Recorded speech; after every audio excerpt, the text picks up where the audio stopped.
Tuesday, December 3rd, 2024, Monaco 64, home of alternative economics and contrarian views. Well, today we're going to look at what's happening in Europe and how, in my opinion, it's just the beginning of the collapse of the Anglo-American Empire, or if you want to call it the West. And these empires usually start collapsing from the periphery. And I think what we're seeing now in Germany, France, and the UK signifies or is the periphery starting to crumble. And there are many reasons why, of course, this is happening. And that's what we're going to look at today. And I'm going to compare what's happening today to what happened in the late 1980s with the Warsaw Pact countries and the collapse of the Soviet Union. Before I start, just wanted to thank all of you for your interest in the channel, and for those of you who have enjoyed the channel and have just found out about the channel, make sure you subscribe to the channel. Make sure you hit the little notification bell to be notified of all my new videos. And if any of you as well want to help the channel, there are ways that you can do that. And you can find out about it below in the description of all my videos. And thanks again. So, of course, much has been written about empires, how they rise and fall. And the Roman Empire, of course, there's a meme recently or in the last few years that everyone for some reason thinks about the fall of the Roman Empire. Well, and here I am today talking about the fall of the Roman Empire. And it's always the same reason. Empires expand. Empires become too powerful. Power goes to empires' heads. Empires think they can do anything they want.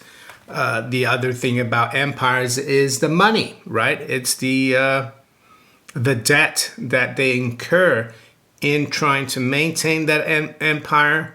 Empires become corrupt as well. You have interest groups like the military-industrial complex. You have all other complex, the financial complex these days. They become powerful. They demand a lot of tribute to stay in power. And I think that's what's happening in Europe, and the West. And by the West, I mean the United States, Canada, Western Europe, not so much Eastern Europe, because I think they are awake to what's going on, because they were part of a collapse that happened basically about 35 years ago. And I would include as well, of course, Australia, New Zealand, and even Japan and South Korea, even though they are in Asia. And the Australians and New Zealanders are in Australasia. It's more the concept of the West. And of course, the leader is the United States. But I would say there's also an underlying clique that resides in the city of London and New York. So it's kind of like a financial empire as well, and has become so much more ever since 1971. And why 1971? Well, because that's when Richard Nixon suspended the convertibility of the dollar into gold, and it became much easier for the empire to use its financial clout. Of course, it didn't happen right away, but I would say right now we're still pretty much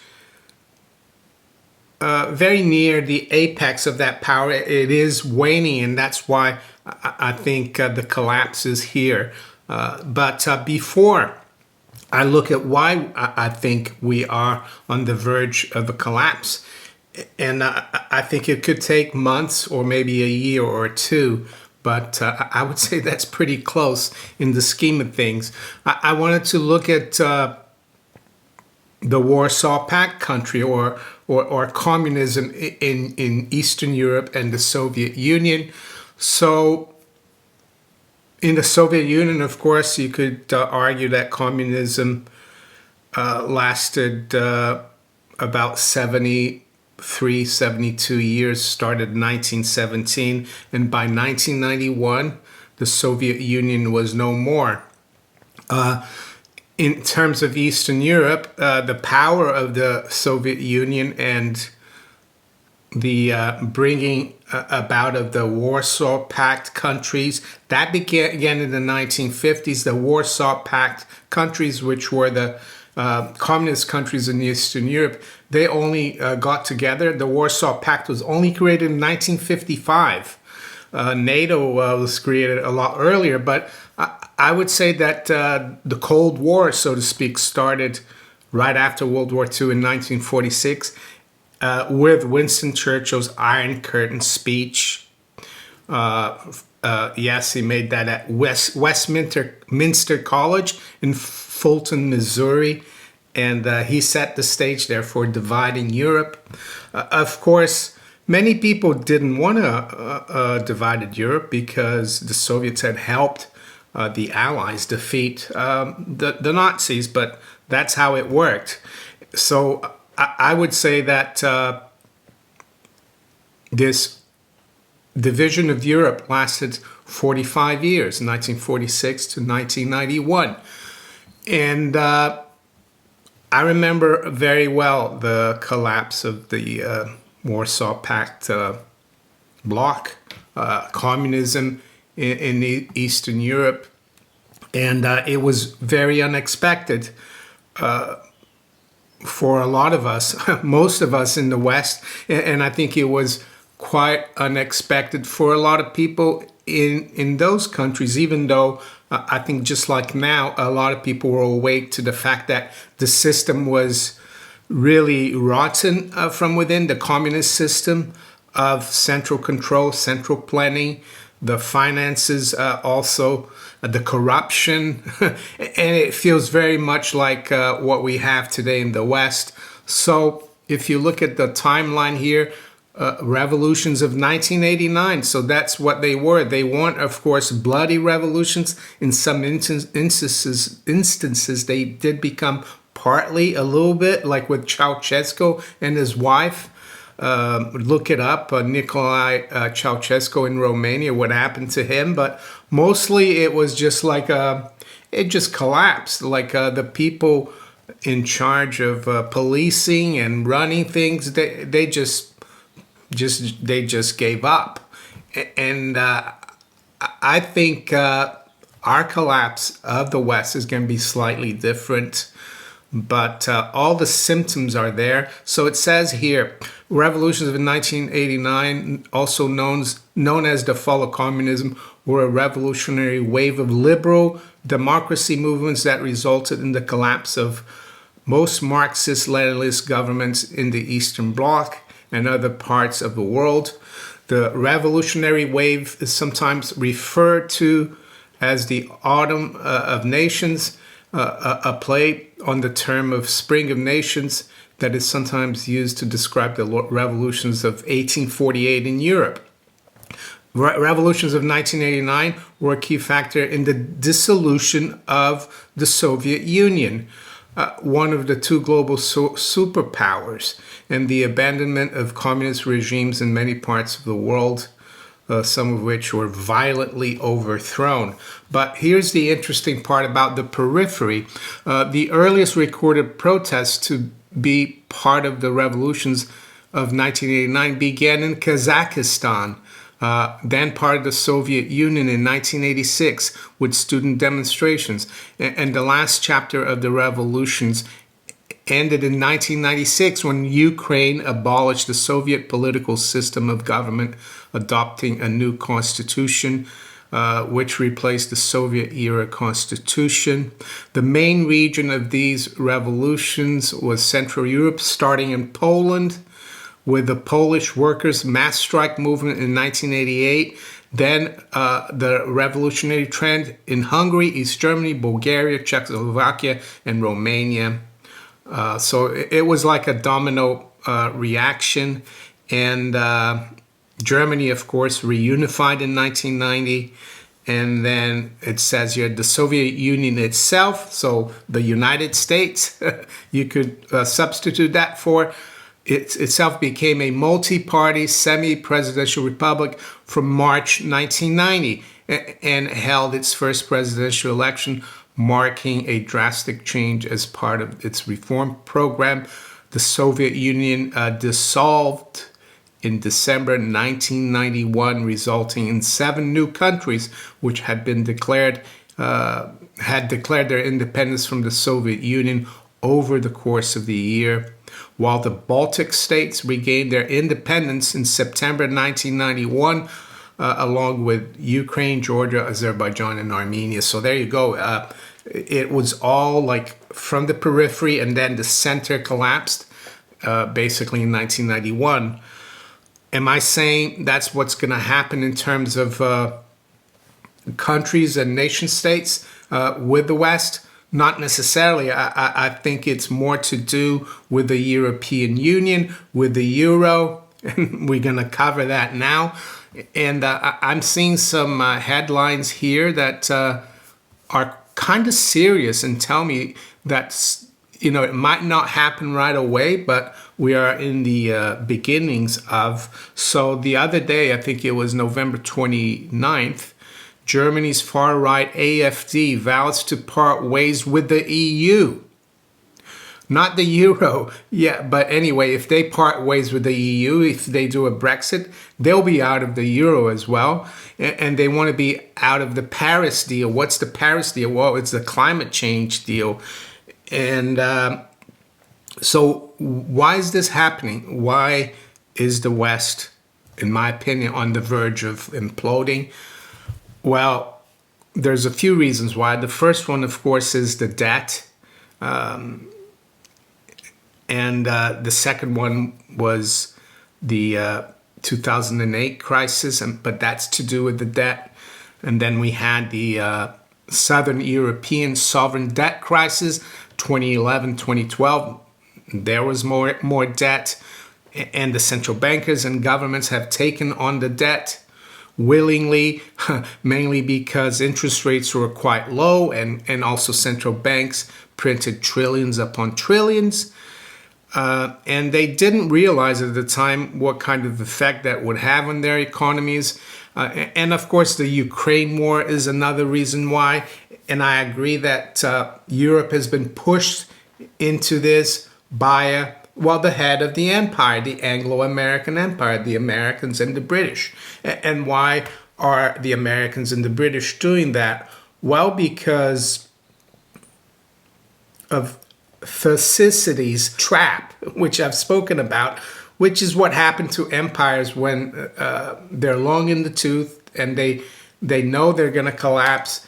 They try anything to stay in power, and I think they couldn't have Germany and Russia be friendly in trade, and also Russia and China. That would be the end of the Anglo-American Empire, because I've spoken about this before as well. Halford Mackinder, the founding father of geopolitics in the early 1900s, said if you want to run the world, rule the world, you have to control the world island.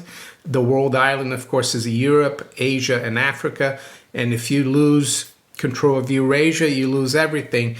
And I think that's what the Ukraine war was about. And we, in the West, the United States, Germany, the UK, France, we've thrown so much into it politically and financially, and it's backfiring. We're seeing that this war is over, and even Zelensky now has offered the eastern provinces to Russia. Yes, he said that they'd have to give it back, but I'm sure Putin wouldn't do that. But and also now with Trump coming in, everything becomes very uncertain. And I think Trump has shown as well a little bit of traces of the Thucydides trap by threatening the BRICS countries. And that as well is another part of the puzzle. The fact that the BRICS, especially after the war started in Ukraine in 2022, and the sanctions and the freezing or stealing of Russian assets started, the BRICS accelerated their move to a new system, financial system. And there's the financial part. Because I think Russia, China, and other countries, and I'm not saying their financial house is in order, but they know that the financial house of the United States and its allies are in really bad shape. And I think that's going to drive things here. And in France as well, of course, the government there is on the verge of collapse. Of course, it's a government that is doesn't even have a prime minister that is a member of parliament in France, which is a quirk of their presidential system. But yeah, I think it all could unravel. And I said on Sunday during my live stream that you should watch Survival Lily. She's a lady in Austria. She's got a very good YouTube channel, and she was talking about how the economies in Europe are just, really imploding. And that, of course, has all to do with the debt. It also has a lot to do with the reaction and the sanctions that have backfired because of the Ukraine situation. And Germany is gone from being an industrial powerhouse that imported its cheap energy from Russia to becoming a basket case. And Germany, of course, is the driving force, economic force, not just in the European Union, but I would say the whole of Europe and part of the world. And just seen this here this morning, German job cuts darken mood of election campaign. Snap February poll comes as Europe's largest economy faces its toughest challenges for decades. So what could really put the cats amongst the pigeons in this election is this here, and this is one of the analysts in this article says, and I quote, "The question is whether the CDU, CSU, these are the main parties, can address this fear, or whether a large number of voters will go for the AfD, Alternative for Deutschland, or BSW." So these are what they call far right and far left. And if these two parties can form a government, that could be the end of the euro. And what does the end of the euro mean? So the euro, of course, is a combination of the old European currencies like the Austrian shilling, Belgian franc, Dutch guilder, the French franc, German mark, and the Italian lira. And on January 1st, 1999, these old legacy currencies, they were fixed at a certain rate versus the euro. And the euro actually started trading in the foreign exchange market, but the currencies were still used for daily use by people in those countries. They still had their banknotes. And it was only on January 1st, 2002 that all the old banknotes were retired. So if the euro were to collapse, and if Germany were to have a government that wanted to leave the EU, it wouldn't be just the euro that would collapse, but just the whole European Union project would collapse. And I think that would be, of course, very disruptive. But in the long term, that would be probably the best thing that could happen to Europe, because I don't think it's a good setup. And I don't think it's very representative and good to have bureaucrats in Brussels telling people what to do in parts of Europe, different parts of Europe that have different cultures, different languages, and different customs. But in terms of the euro, what would happen is that I think we'd just go back to the old legacy currencies. But the rates at which they go back are going to fluctuate massively. So it's going to be a little bit like when the Bretton Woods system collapsed in the early 70s, and then all the major currencies started floating against the dollar.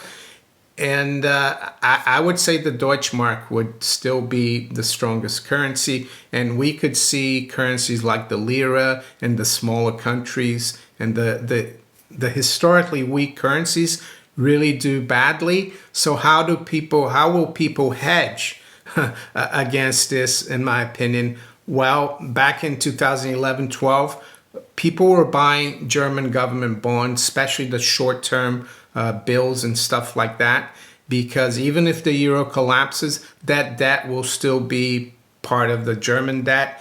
And if the Deutschmark comes back, that will be a Deutschmark debt. So that's how you've got to look at it. I don't think, yeah, the euro might disappear, but you will have the old currencies coming back. So that's how I see it. But it could be very inflationary. I think it will be very inflationary. And that's where we come to the hyperinflation. And I think it would spread. And the same thing would happen in the US. And that's why I think having gold and silver is really important. And in terms of timeline, I think we're very close to this. This could be happening the next 6 months, 12 months, one and a half years. I mean, if you look back at the fall of communism, it started really in the late 80s, and by 1991, everything had gone, 3 to 4 years. So there you go. That's what I see right now. We're early today, Rudy and I. So let's quickly look at where the markets are this morning.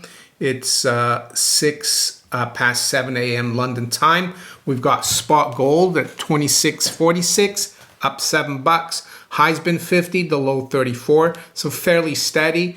We've got silver almost back up to 31. It's up almost 40 cents, or up 1.26%. We're at 30.90. The high's been 95 and the low 45. The stock market is virtually unchanged. All the major futures or the indices and the currencies as well are fairly steady right now. WTI crude is up a third at 68.20. And the bond market is pretty steady right now as well. And I think the bond market, especially the sovereign bond market, could be a bad place to be with what's happening, because when empires fall, when political unions collapse, maybe like the EU, or are under threat, I think faith and confidence in governments go down. And I think that's why, unless the central banks step in and start printing and buying these bonds, but that would be inflationary as well. Yeah, I wouldn't touch these government bonds, especially in this environment of fall of empire. And I think it's going to be very interesting. And yes, the Pax Americana, Anglo-American Empire, or the West, that we've had since the end of World War II, I think is ready to go. And it's been a gradual process, but then there's that old saying in the Hemingway novel that how do you go bankrupt? Well, gradually and then suddenly. And I think we're almost in this suddenly part. So with that, I'm going to wish you all a very good day. Take care. Bye.